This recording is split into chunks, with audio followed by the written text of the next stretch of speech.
골로새서 3장 1절 말씀부터 2절 말씀까지 함께 읽겠습니다.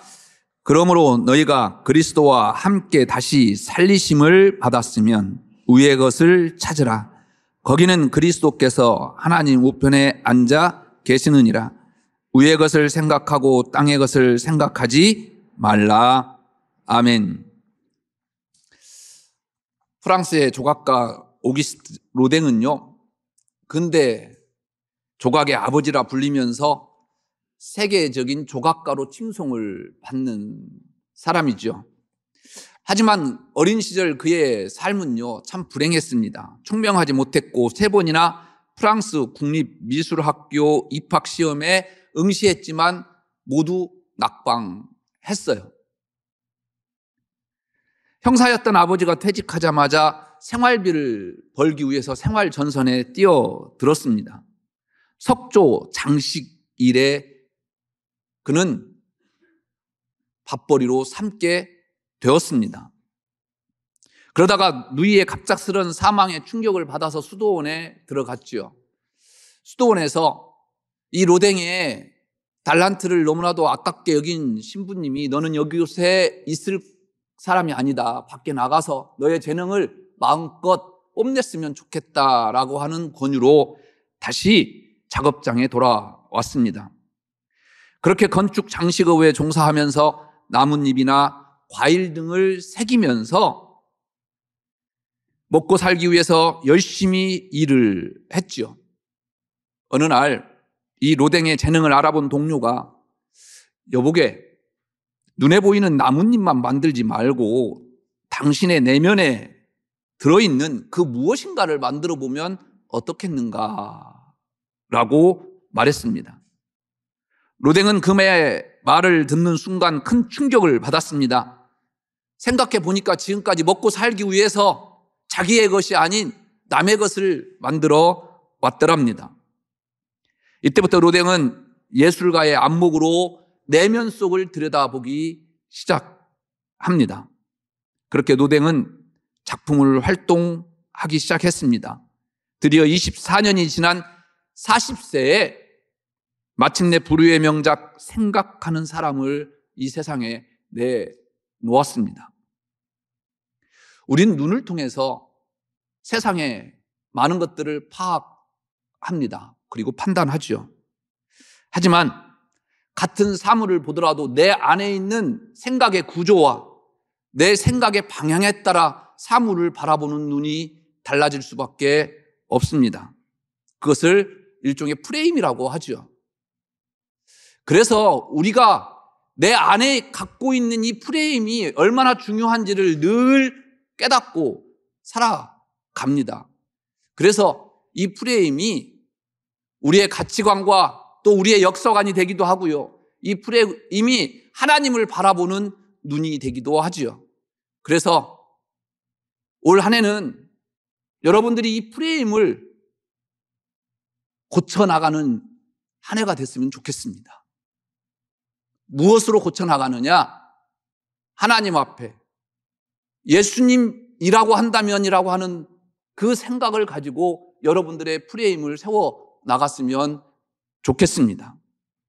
새해 2번째 주일 본문을 통해서 우리가 바라보아야 할 것이 무엇인지를 함께 찾아보도록 하겠습니다.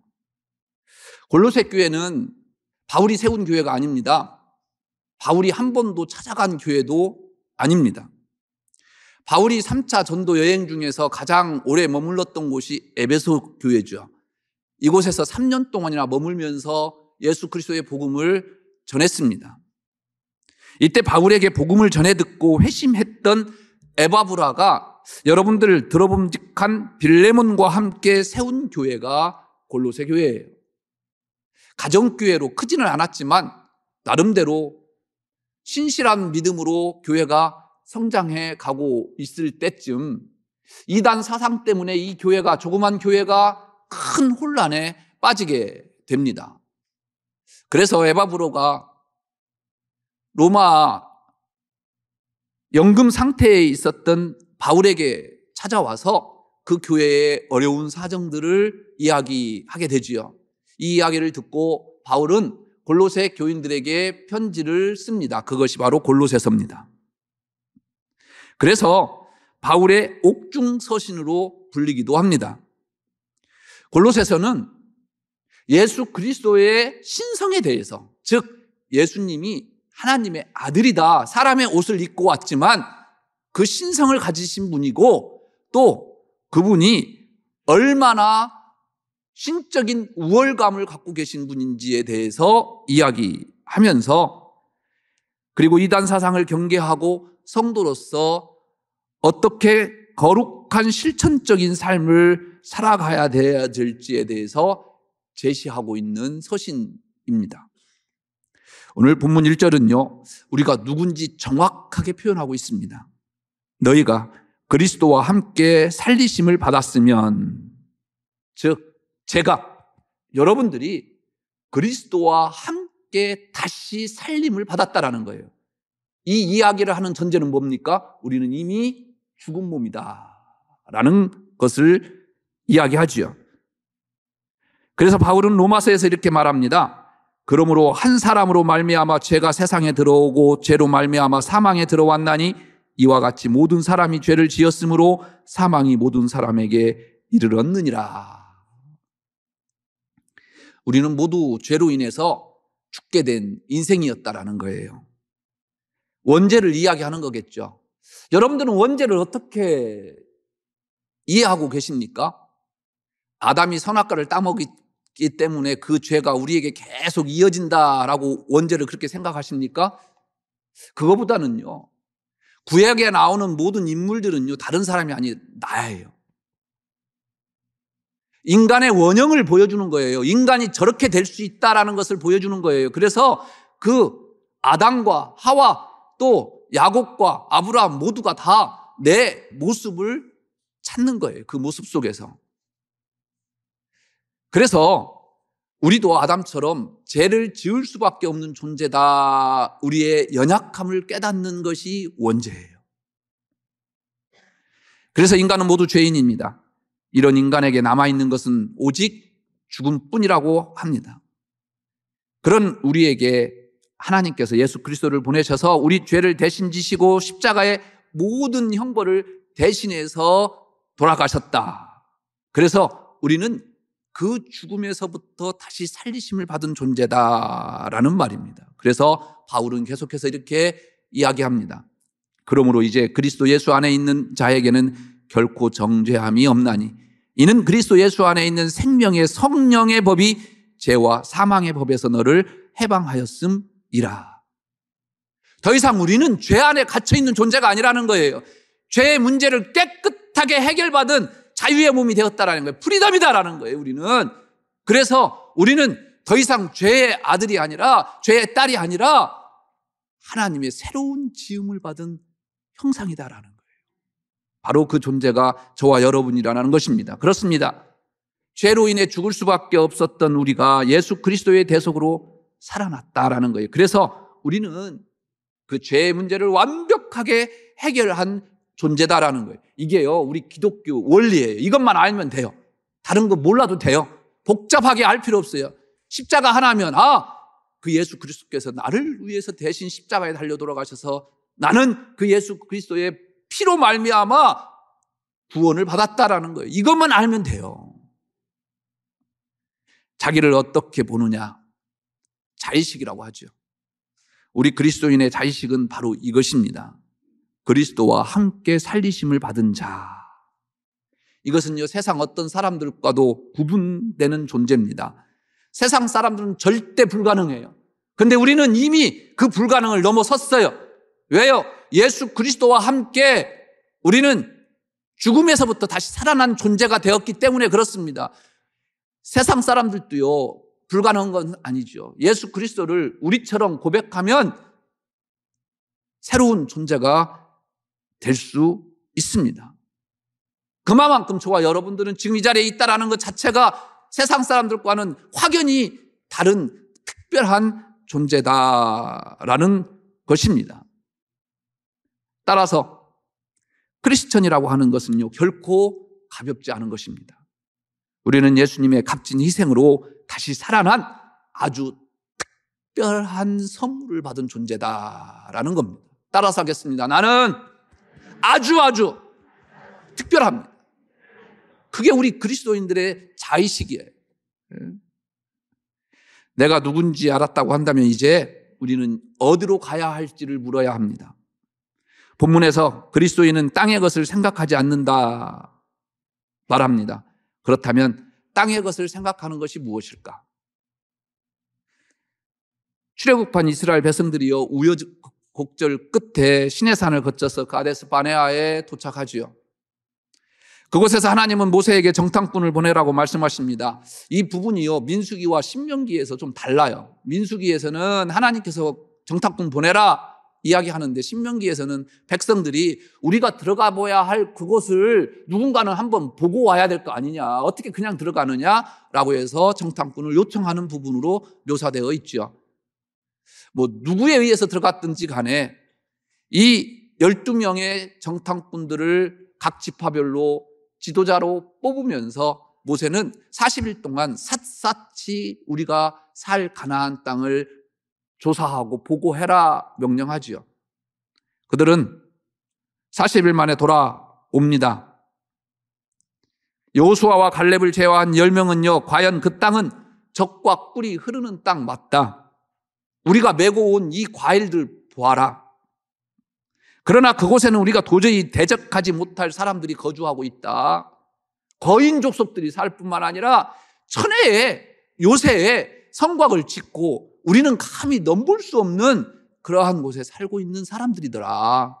그래서 그들에 비하면 우리는 뭐다? 메뚜기 떼와 불과하다라고 보고하죠. 백성들은 밤새도록 통곡합니다. 모세와 아론에게 우리가 애굽이나 광야에서 죽었으면 좋았을 것을 어찌하여 너의 여호와 하나님이 우리를 여기까지 데리고 와서 이곳에 죽게 만드는가. 심지어는요, 지도자를 세워서 다시 애굽으로 돌아가자라고까지 모의합니다. 여호수아와 갈렙은 자기 옷을 찢으면서 우리가 정탐한 땅은 아름다운 땅이다, 그래 10명이 보고한 것처럼 젖과 꿀이 흐르는 땅 맞다, 그 땅을, 그런데 중요한 것은 하나님께서 우리에게 주신다고 하지 않았느냐, 그러니까 그것은 우리 거다, 그들과 함께 했던 신들은 다 떠났다, 그런데 우리와 함께 하신다고 하셨던 분이 계시다, 그분이 바로 우리 여기까지 인도하신 여호와 하나님이다, 그러니까 어떻다, 들어가자, 들어가면 그들은 우리의 뭐다? 밥이다, 먹자 가서, 그렇게 보고를 합니다. 하나님은 10명의 정탐꾼과 이스라엘 백성들의 믿음 없음을 보고 심판하시려고 하시죠.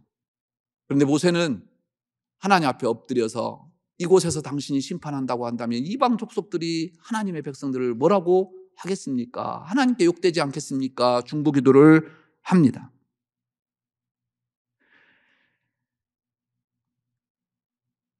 어떻게 보면 10명의 정탐꾼들이 더 객관적일 수 있습니다. 맞습니다. 옳을 수도 있습니다. 그러나 그들은 땅의 것을 생각하고 보고하고 있습니다. 그러나 갈렙과 여호수아는 땅의 것이 아닌 위의 것을 바라보고 있습니다. 우리는 그리스도인입니다. 믿음의 눈으로 바라보아야 할 존재가 바로 저와 여러분들이라는 것입니다. 여러분, 믿음은요, 객관적이지가 않습니다. 믿음은요, 많은 사람들이 옳다고 생각되는 것이 아니에요. 믿음이 무엇입니까?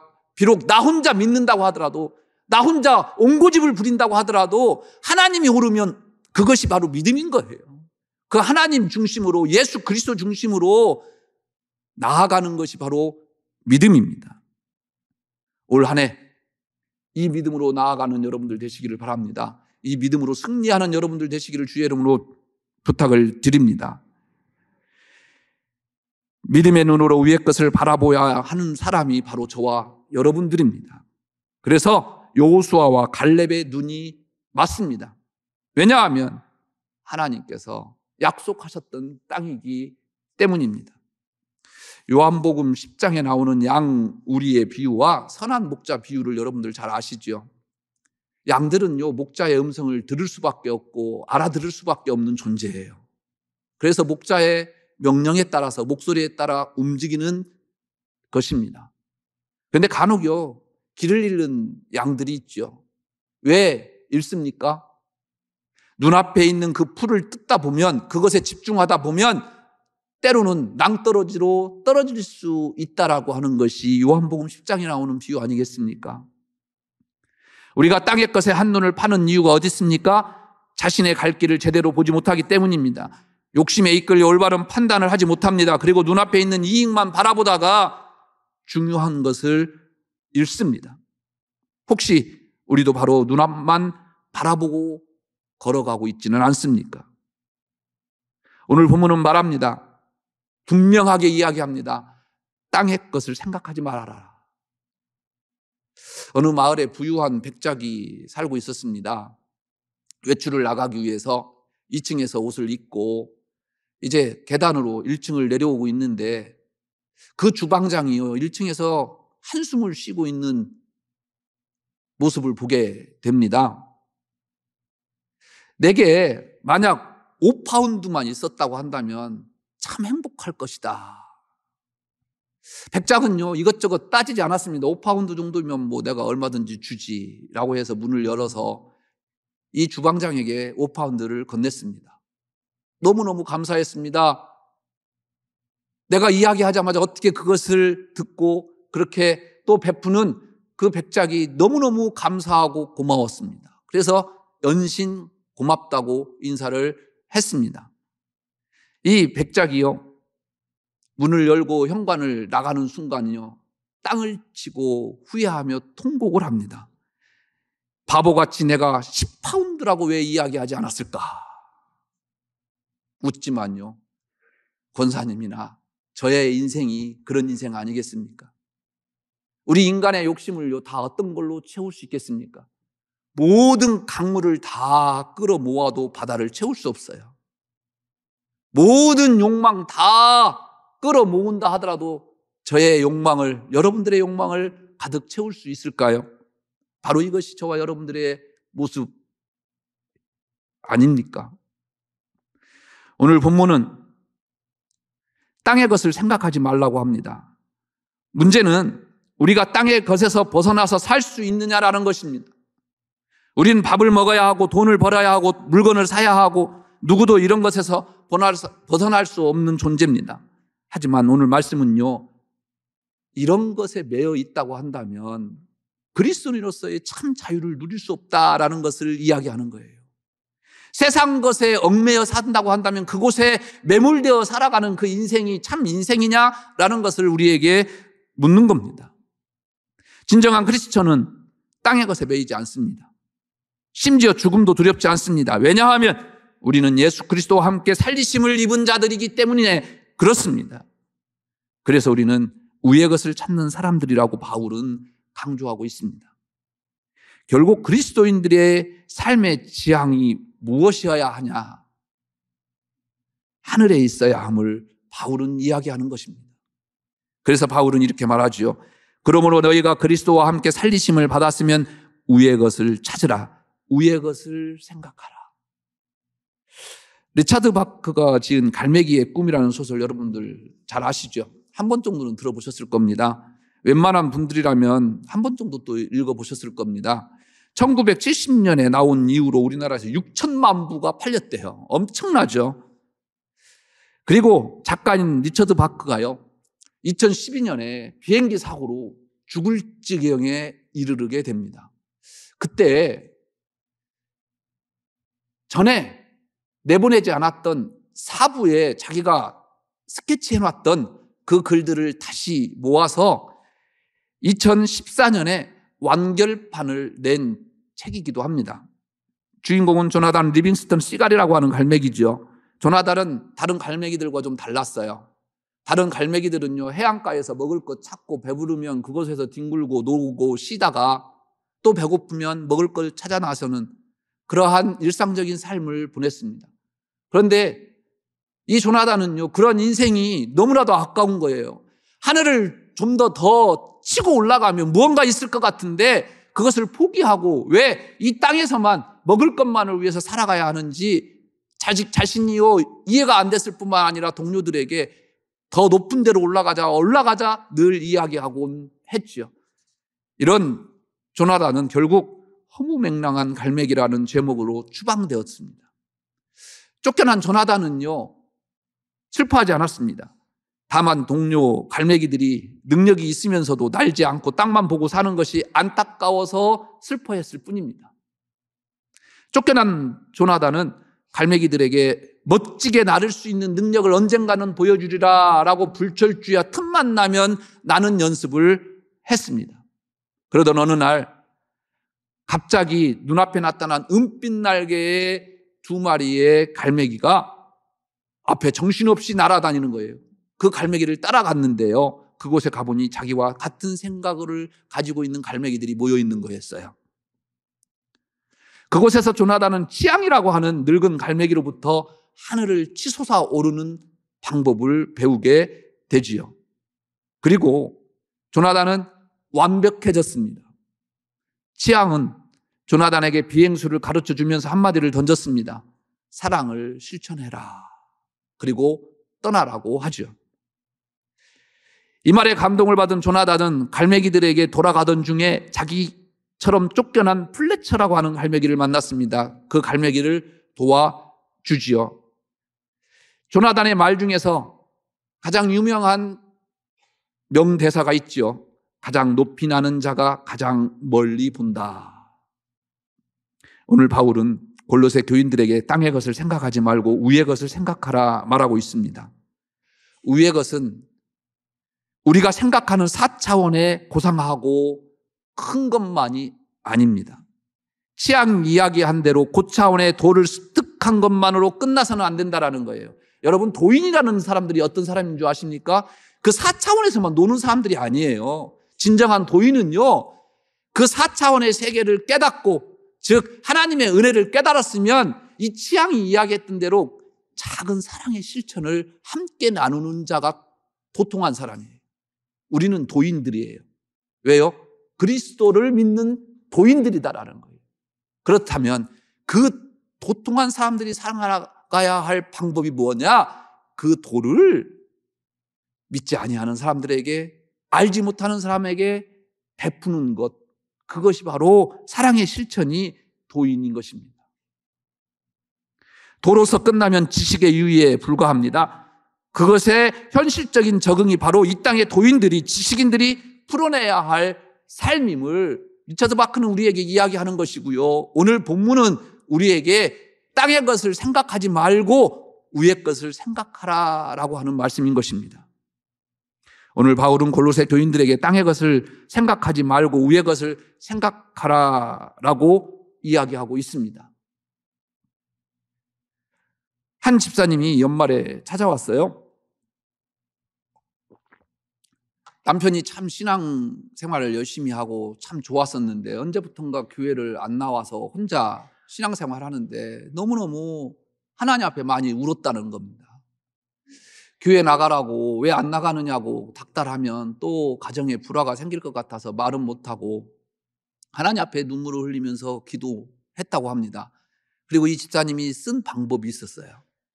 남편은 교회에 오지 않지만 매주일 주정헌금을 남편 이름으로 자기 이름 것도 하고 늘 했대요. 그런데요, 놀라운 일이 벌어졌습니다. 송구영신 예배 바로 전날에 여보 나 뭐 입고 갈까? 여러분들 일 아니라고 감동이 없는 것 같은데 그러더라는 거예요. 어디 가려고? 교회 가려고. 나 옷 뭐 입고 갈까? 그러더라는 거예요. 얼마나 감동했는지 모르겠다라는 거예요.